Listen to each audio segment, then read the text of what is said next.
So good morning again. I am obviously not Lauren, and I unfortunately don't have an Irish nice accent that Lauren has from me, but I'll try to fill in her shoes. As you see from your program, Lauren was going to focus specifically on the Irish case law. That is her country. That's also her expertise.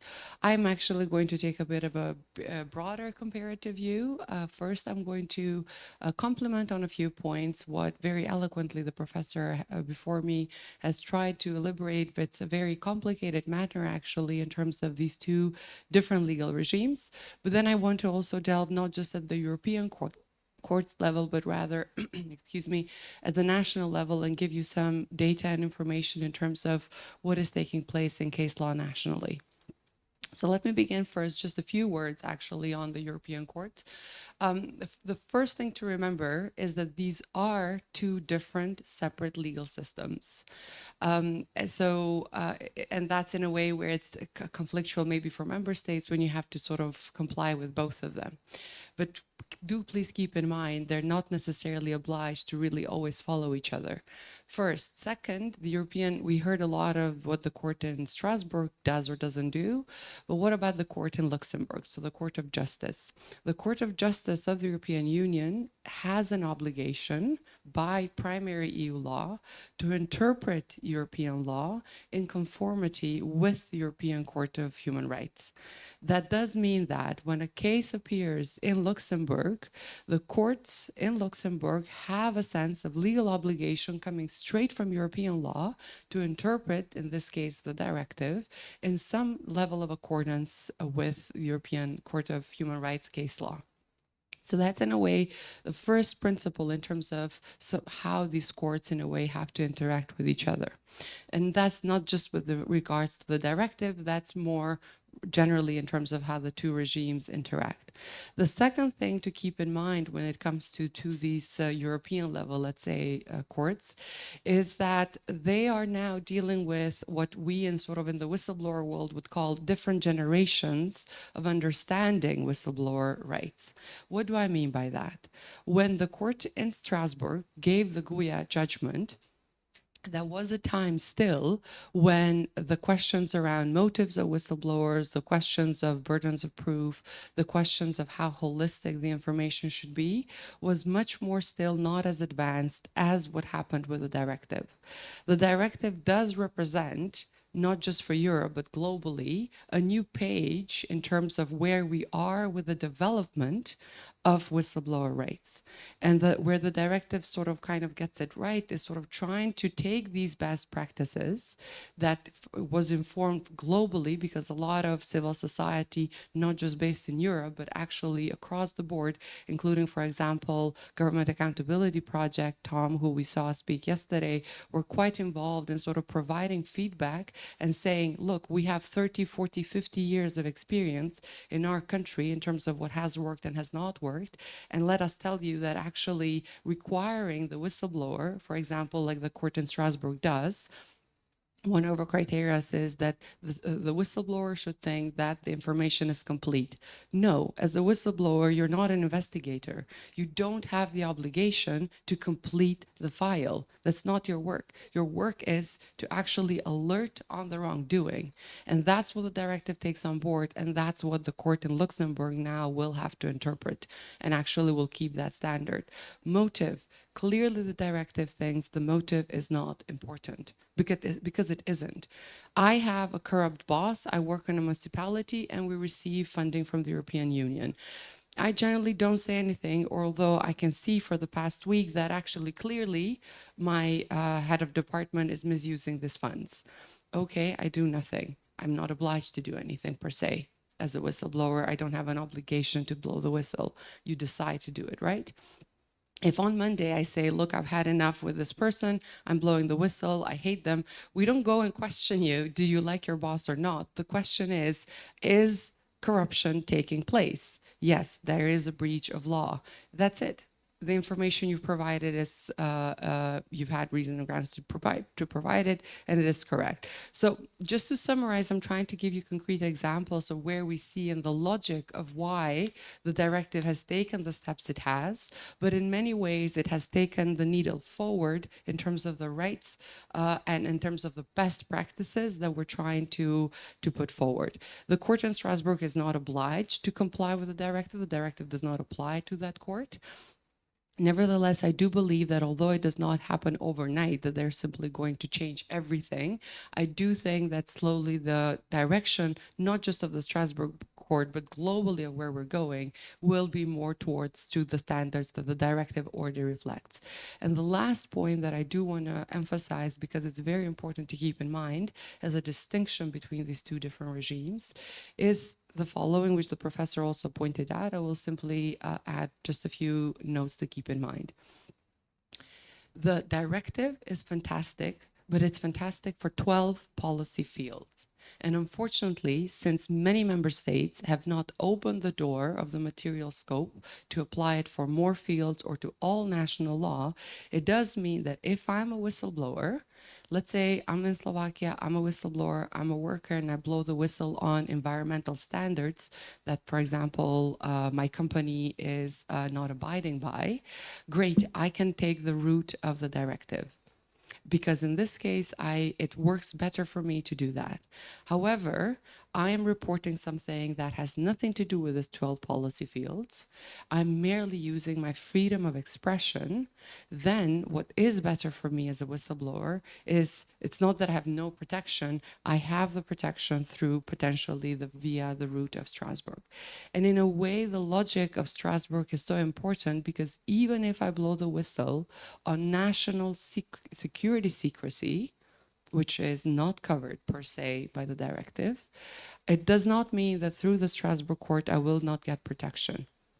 So in a sense, you can see that where they differ is that these two regimes, on the one hand, the directive is more narrow, but more sort of profound in the kind of protection that it offers.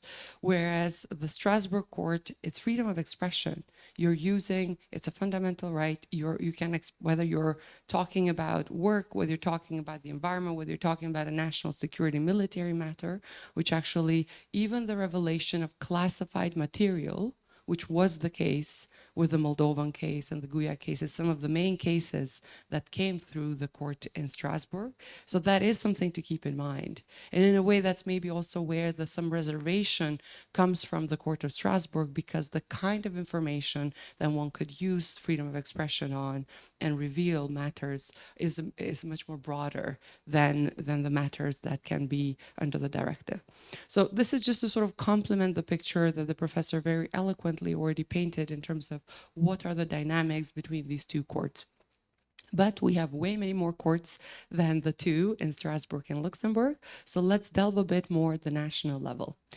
What we've been talking so far is sort of, especially when we look at the court in Strasbourg, is the idea of whistleblowing as a human right, as a freedom of expression. However, what we see in the national courts, the main predominant way that the disputes reach most likely civil courts is through labor law. And why is that the case? Because since these revelations take place in a work context, and oftentimes the case reaches courts due to the person being retaliated, being fired, being reprimanded, it is through labor law that we have the predominant case law for whistleblower cases thus far at the national level. Now, why is that important? That is important because when we're applying labor law, employment law principles, there are certain principles, like, for example, principle of loyalty to your employer, which is very strong in Germany, for instance, that shape the kind of dynamics that we see with the cases. So that is one first feature in terms of the case law at the national level to keep in mind, that so far the reason, the basis of law that has brought these cases to the court has predominantly been through labor law. Why that is the case? Because obviously many member states didn't quite really have specific dedicated whistleblower laws. So that's the first predominant characteristic. The second characteristic is that in the countries that we do have dedicated whistleblower laws. And I will focus here a bit in the UK and Ireland. And the reason for that is that these are both countries that have had legislation. The UK's Protected Disclosure Act has already been in force for 20 years, so there's more experience in terms of the cases that have reached the court.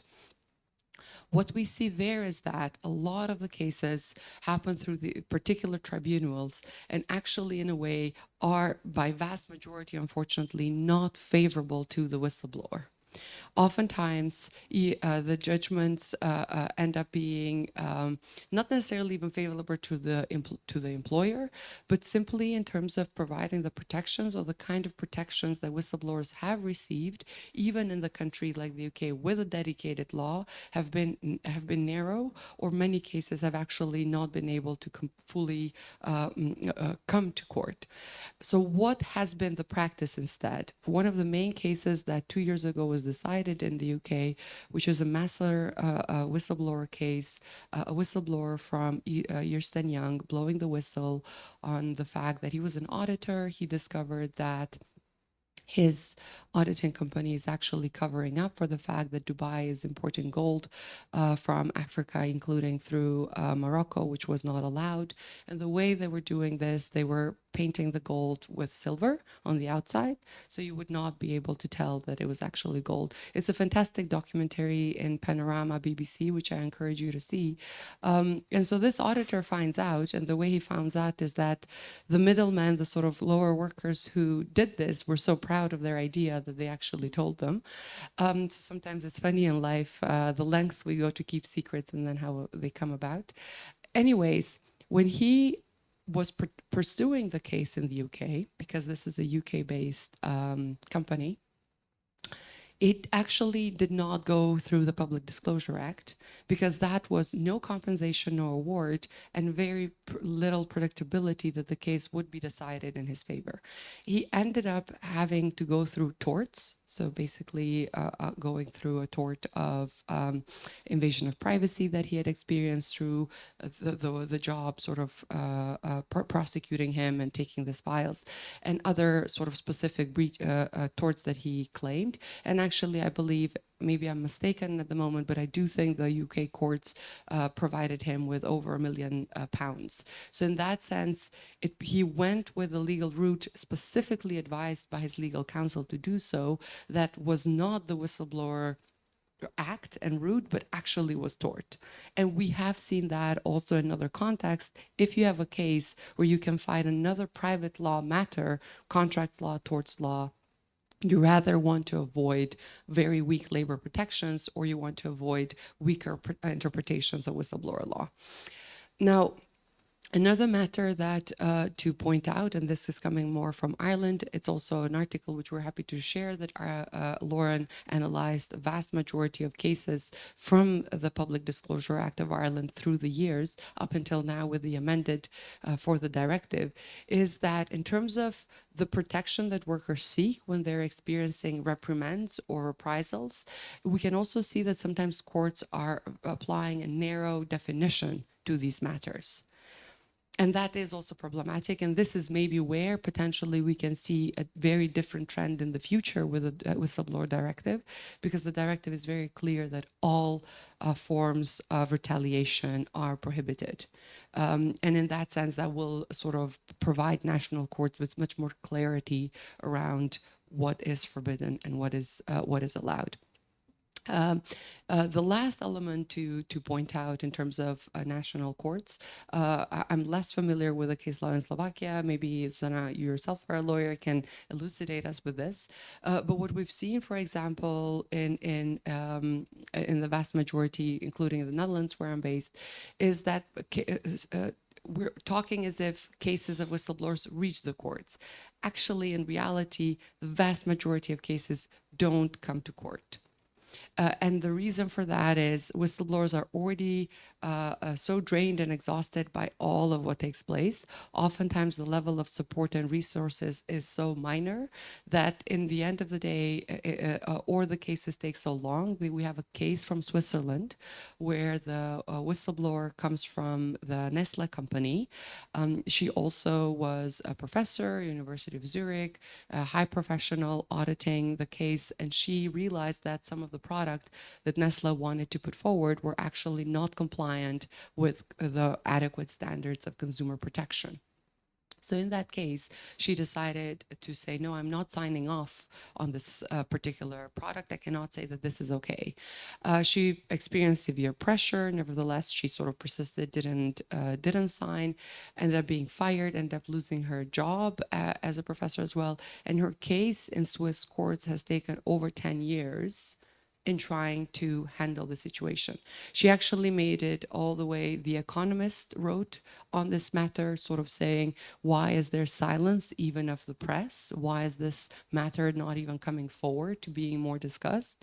And generally what the dynamic has been in these sort of situations, it is this notion of the David and the Goliath in the battle, where it's one person versus generally, especially in the private company context, versus a major corporation.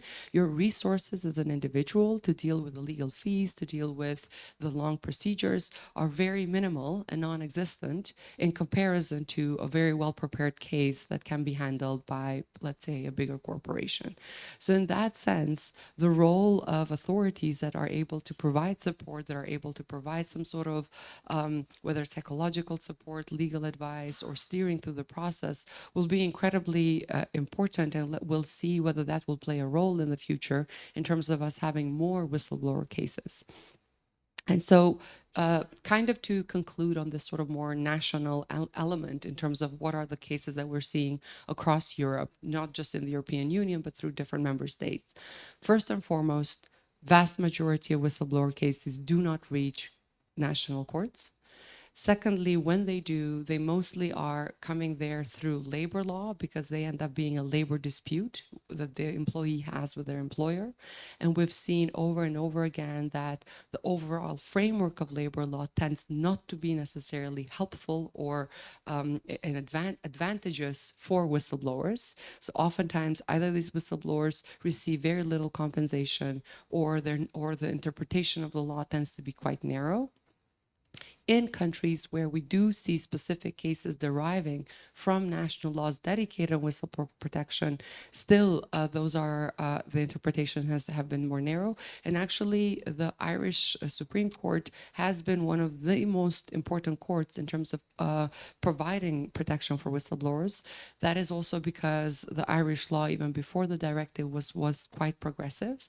It was involved Transparency International. A lot of civil actors were very heavily involved in providing that law. And also, actually, one of the main reasons why it was that progressive, it was due to a major scandal that was involving the Irish police, where the chief commissioner of the police had to resign as well. So there was a lot of scandal following the emergence of the law and sort of shaping also the public perception in terms of the importance of whistleblowing. Now, let me, in the very concluding a few minutes, say a few just words in terms of what can we potentially expect or predict from the interpretation of the Court of Justice, since that's sort of one of the main aspects in terms of where we're going next and not only what has happened so far. One thing to keep in mind is that the Court of Justice so far has not ever really had a case that's purely coming from a whistleblower law. The cases that we've also seen in the European Court of Justice have to do with the employment, have to do with dismissals of officials, etc.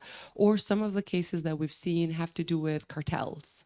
So in the European Union, we do also have the same sort of recognized principle that when a person comes forward to report on a cartel, they, as the first person alerting to that, will get some sort of protection. That is in a way some sort of a whistleblower, but not in the kind of whistleblower we imagine, because in that situation, they are working in the company that is part of the cartel. So this is very much within competition rules, competition law, antitrust, and it's not really a whistleblower in the context of I see a wrongdoing, have nothing to do with it, I'm reporting it for the public good. So the expectations, we don't quite know exactly in terms of what approach the court really will take. One thing that will be very important to keep in mind on is in terms of how the court will interpret when the person who blows the whistle on national law that is necessarily not really covered by EU law, what will be the legal interpretation of those cases. Because those cases remain a bit on the margin right now. Those whistleblowers tend to be a bit most sensitive cases because the EU whistleblower directive says if a whistleblower reports on a matter reasonably thinking that what they're reporting on is a breach of European Union law, that person should be covered by the directive, even if what they report really is not EU law. So the directive is already guiding the court in the interpretation that in that situation. The matter in terms of how the court will develop a test or an understanding or criteria of how are we to assess whether the person knows or reasonably can know, that's one of the points of interpretation that will be very important going in the future, since I repeat, most national member states have taken a narrow approach and have not expanded the material scope not to leave whistleblowers with any ambiguity. On that note, I will leave it here. Thank you very much, and I look forward to your questions.